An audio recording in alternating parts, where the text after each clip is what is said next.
takže je 2:30. Oni tak pracujú Pracujú na ceste.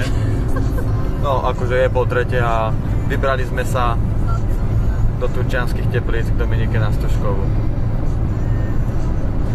Tam vzadu sedí Dominika, Majo. Cesta vyzerá byť zatiaľ prázdna, ale len zatiaľ. Mamina, nejaký názor nám povedz na to všetko, čo sa dneska dialo. Čo sa dialo? A tak nám porozprávaj, ako sa máš, aké si mala posledné dni. Tam si hľad cestu, Marček. Ja hľadím.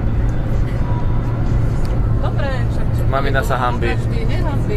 Mamina sa hanbí rozpráva do kamery. Tak Však vieš, aké som ich mala. táto pupa sa tam smeje. Pozor! Tá, pokračuj. Dobre, Že nám môžem rozprávať, hej?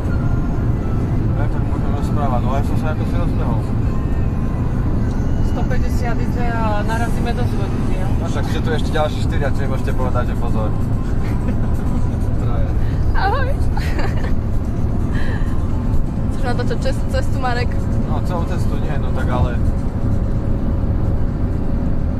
Predpokladaný čas príchodu je za hodinu, aj niečo.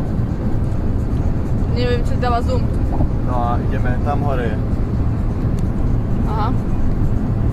No a...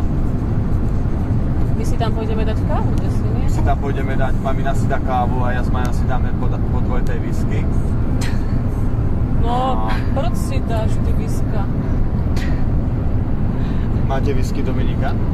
Neviem, nie asi. Chcete nalievať, tak ho nepiť biele, tak dáme si ho. No bielo tam bude, ale.